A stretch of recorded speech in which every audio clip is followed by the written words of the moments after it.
Hey everybody, and welcome to my review of the Mega Construct Pokemon set Galarian Meowth vs Toxel. This set comes with 114 pieces and is recommended for ages 6 and up. And this set comes with two Pokemon, Galarian Meowth and Toxel, as well as a small environmental build. We're going to start by taking a look at the Pokemon in this set, starting with Galarian Meowth. And overall, I think this is a really solidly designed Pokemon. You can see some small printing there on the front of his feet, which I think is a really good attention to detail. Meowth also comes with this rubber piece on the front of his body that is meant to represent fur. I also like the tail piece that Mega decided to use. This is something that they didn't do with the regular version of Meowth, which I actually reviewed recently.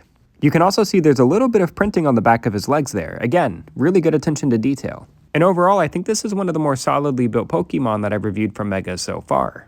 Unfortunately, there isn't any printing on the hand of the Pokemon. I would have liked to have seen something represent either claws or paws. But as we make our way back to the front of Meowth here, I do like his face print overall. He's also got a little bit of printing on the inside of his ears. There's also some printing on that dark gray piece on top of Meowth's head meant to represent a coin. Overall, I'm really happy with this Pokemon and its design. Meowth's arms come on ball joints and his legs are able to be moved side to side. Having this articulation allows you to put Meowth in a pretty good variety of poses. The other Pokemon that comes in this set is called Toxel. And I think this Pokemon is okay. I definitely don't like it as much as the Meowth, although I do like the Pokemon's overall posture after it's built. Mega has designed the build of this Pokemon to be in a sitting upright posture, and I think it looks relatively good. As we turn Toxel to the side here, you can see its tail is a different color, which is actually accurate to the Pokemon's design. And there's a little tile piece above the tail that has some printing detail on it, which is a nice touch. I do feel like this is a relatively tricky Pokemon to pull off at this scale, but I think with what Mega has given us isn't necessarily horrible, but I do feel like it could have been improved in some ways, especially with the light purple coloration of the Pokemon.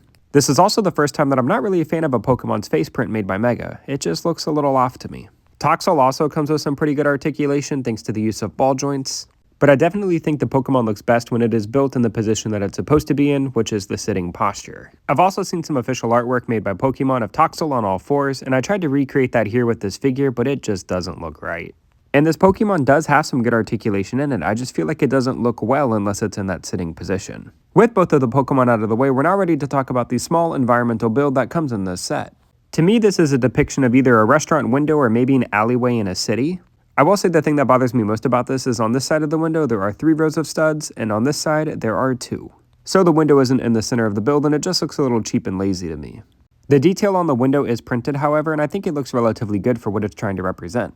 On the right side of this set, there's a really simple fire hydrant build, but it gets the job done. Above that is a street lamp, again, relatively simple, but easily recognizable. On the other side of the build is a cardboard box full of studs on top of a blue switch. If we take a look at the front of the box, you can see Galarian Meowth steps on the switch and it causes the box to fall over onto Toxel. So we're going to take our Galarian Meowth and we're going to have him step on the blue switch to take Toxel out. Or maybe not. Let's try that again. I'm going to set Meowth on my table here, and resetting the box is relatively easy. You just have to tip it a little bit and the switch goes right underneath. Alright, now that we have everything in place, Meowth is ready to attack Toxel. Here we go. Or maybe not. All jokes aside, to make this play feature work, you really have to slam Meowth down onto the switch. Which to me is disappointing because if you have to slam down on the switch, the studs go everywhere and they're relatively hard to find.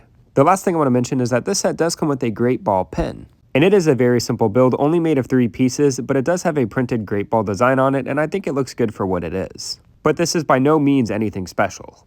The instructions do help you on the build process for the pin and how to attach it to a zipper on a backpack. And I can see this being something that a kid would find enjoyable. You can buy this set online or in stores for about $20, and I don't know if I can really recommend it for that price. I think if you can find it for about $15, then maybe consider it. But as always, I want to thank you so much for watching my review, and be sure to like the video and subscribe to my channel for more brick built reviews.